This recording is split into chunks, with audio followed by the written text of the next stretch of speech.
نحمده ونصلي ونسلم على رسوله النبي الكريم الأمين اما بعد فاعوذ بالله من الشیطان الرجیم بسم اللہ الرحمن الرحیم۔ سامعین گرامی، آج میں جناب کی سماعتوں کی نظر ایک ایسا وظیفہ کرنے جا رہا ہوں جس کا تعلق ایسی پریشانی کے ساتھ ہے، ایسی پریشانی کا مداوع ہے وہ وظیفہ جس پریشانی میں ہر دوسرا بندہ مبتلا ہے، ہر فیملی، ہر خاندان اس پریشانی کا شکار ہے۔ وہ پریشانی ہے کیا؟ اکثر احباب بچوں کے رشتے کرنے کے بارے میں بڑے پریشان نظر آتے ہیں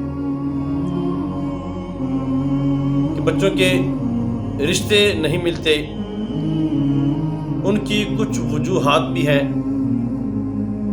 کچھ پریشانیاں ایسی ہوتی ہیں جو ہماری خود ساختہ ہوتی ہیں، کچھ پریشانیاں ہم خود پریشانیاں گھڑ لیتے ہیں، بنا لیتے ہیں۔ شرعی تقاضے کو نہیں دیکھتے، ہم اپنے مزاج کو دیکھتے ہیں، ہم اپنی طبیعتوں کو دیکھتے ہیں۔ یہی معاملہ اس شادی کے رشتے کرنے کے معاملے میں یہ پریشانی آتی ہے۔ ہمیں چاہیے یہ ہوتا ہے کہ رشتہ ہمارے مزاج کے مطابق ہو۔ حالانکہ اگر کہیں رشتہ کرنا ہے تو مسلمان بندے کو چاہیے کہ پہلے اگر لڑکی کا رشتہ کرنا ہے تو اس دوسرے لڑکے کا دین، مسلک، مذہب، عقیدہ، نظریہ، ان چیزوں کو ملحوظ خاطر رکھے، ان چیزوں کو بغور دیکھے، بجائے اس کا سٹیٹس، اس کا حسب نسب، اس کا مال، اس کی دولت، یہ چیزیں دیکھنے کی۔ لیکن ہمارا تو مقصد ہی یہی ہوتا ہے، جہاں کہیں بھی رشتے کی بات ہوتی ہے تو رشتہ جب بچی کا کیا جاتا ہے تو یہ پوچھا جاتا ہے کہ یہ تمہارا لڑکا کیا کرتا ہے، کون سی جاب کرتا ہے، کیا اس کے آمدن کے ذرائع ہیں، اس کا سٹیٹس کیا ہے، اس کا حسب نسب کیا ہے۔ حالانکہ نبی کریم صلی اللہ تعالیٰ علیہ وآلہ وسلم نے ارشاد فرمایا اپنے غلام کو، اے میرے غلام، لوگ 4 وجہ سے رشتہ کرتے ہیں۔ یا تو عورت کا مال دیکھا جاتا ہے، یا عورت کا حسب نسب دیکھا جاتا ہے، یا اس کا حسن و جمال دیکھا جاتا ہے، یا اس کا پھر دین دیکھا جاتا ہے۔ آقا کریم صلی اللہ تعالیٰ علیہ وسلم نے ارشاد فرمایا اے میرے غلام، سب سے پہلے دین دیکھنا۔ اگر دیندار ہو بھی با پردہ ہو تو ساتھ حسن بھی ہو، حسب نسب بھی ہو، مال بھی ہو، تو یہ تو پھر سونے پہ سہاگا ہے۔ اگر مال ہو، حسن و جمال ہو، حسب نسب اچھا ہو، لیکن دین سے خالی ہو تو یہ ساری چیزیں بیکار ہیں، کسی کام کی نہیں ہے۔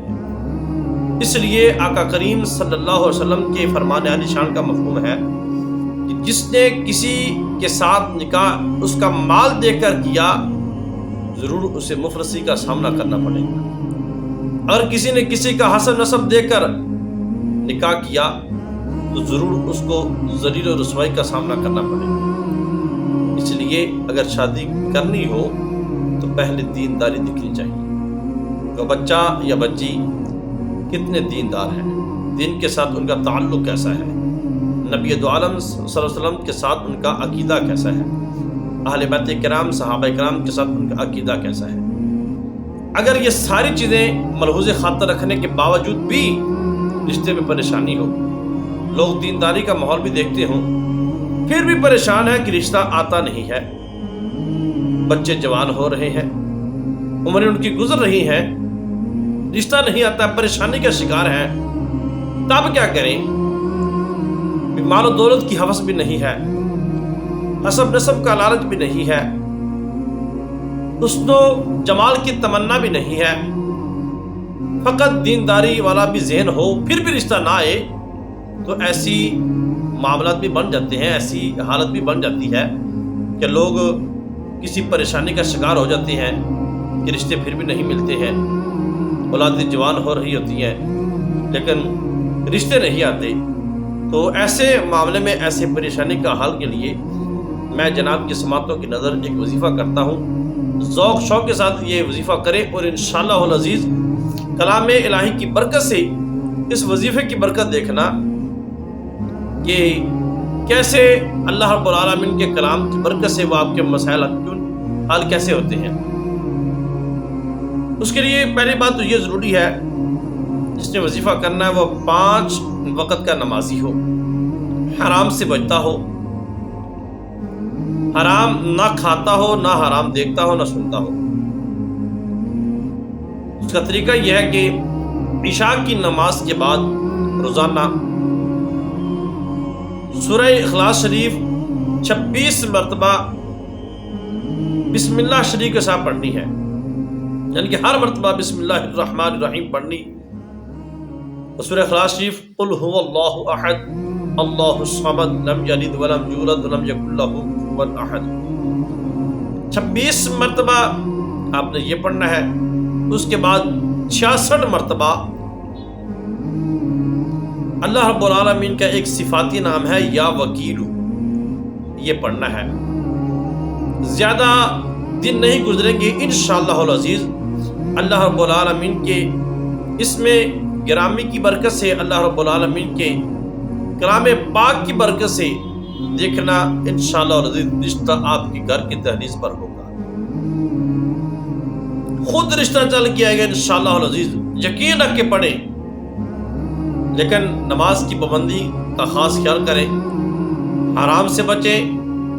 قرآن کریم کی تلاوت کا اہتمام کریں اور یہ وظیفہ پڑھیں، انشاءاللہ العزیز آپ کی یہ پریشانیاں، آپ کے یہ مسائل ضرور حل ہوں گے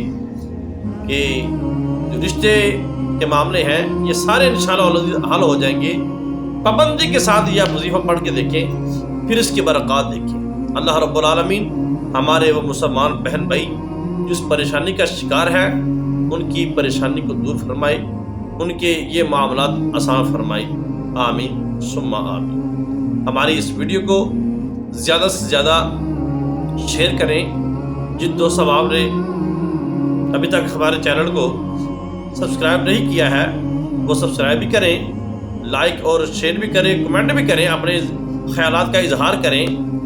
تاکہ یہ وظیفہ زیادہ سے زیادہ لوگوں تک پہنچے اور جو لوگ اس پریشانی کا شکار ہیں ان کی پریشانی کا مداوع ہو سکے۔ السلام علیکم ورحمۃ اللہ وبرکاتہ۔